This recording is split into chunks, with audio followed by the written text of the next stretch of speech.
আসসালামু আলাইকুম সুপ্রিয় দর্শকবৃন্দ, এইমাত্র পাওয়া একটি গুরুত্বপূর্ণ খবর নিয়ে আপনাদের সামনে হাজির হয়েছি। প্রথমেই সবাইকে জানাই অগ্রিম ঈদ মোবারক।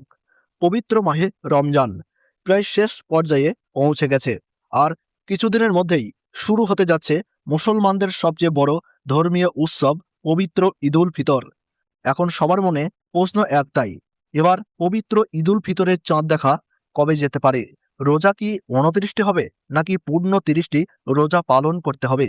এছাড়া এই মুহূর্তে সৌদি আরব থেকে কি তথ্য প্রকাশ করা হচ্ছে, এই বিষয়ে বিস্তারিত জানতে আমাদের ভিডিওটি অবশ্যই শেষ পর্যন্ত দেখুন। আর আপনি কোন জেলা থেকে এই খবরটি দেখছেন সেটাও অবশ্যই কমেন্ট করে জানিয়ে দিন।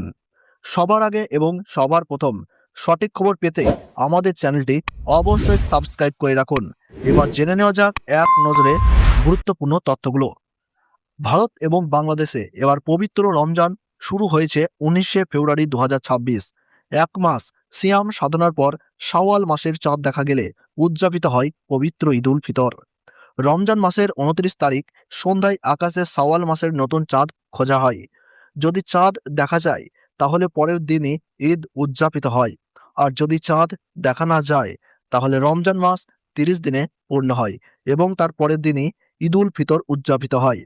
এদিকে বিশ্বের বিভিন্ন দেশ সহ ভারত ও বাংলাদেশেও এবার পবিত্র রমজান মাস 30 দিন পূর্ণ হওয়ার সম্ভাবনা রয়েছে। সেই হিসাবে আগামী 21শে মার্চ পবিত্র ঈদুল ফিতর উদযাপিত হতে পারে বলে ধারণা করা হচ্ছে। জ্যোতির্বিজ্ঞানীদের হিসাব অনুযায়ী সৌদি আরবে পবিত্র শাওয়াল মাসের চাঁদ 19শে মার্চ বৃহস্পতিবার সন্ধ্যায় দেখা যেতে পারে।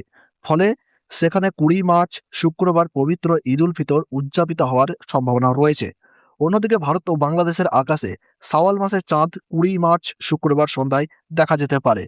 সে অনুযায়ী দেশে 21শে মার্চ শনিবার পবিত্র ঈদুল ফিতর উদযাপিত হওয়ার সম্ভাবনা রয়েছে। তবে চূড়ান্ত সিদ্ধান্ত সম্পূর্ণভাবে নির্ভর করবে সংশ্লিষ্ট দেশের চাঁদ দেখা কমিটির উপর। সুপ্রিয় দর্শকবৃন্দ, এই ছিল এখন পর্যন্ত পাওয়া সর্বশেষ আপডেট। নতুন কোনো আপডেট পাওয়া মাত্রই আমরা আপনাদের জানিয়ে দেওয়ার চেষ্টা করব। এরকম আরও গুরুত্বপূর্ণ খবর জানতে অবশ্যই আমাদের চ্যানেলের সাথেই থাকুন। সবাইকে আবারও জানাই অগ্রিম ঈদ মোবারক। ধন্যবাদ।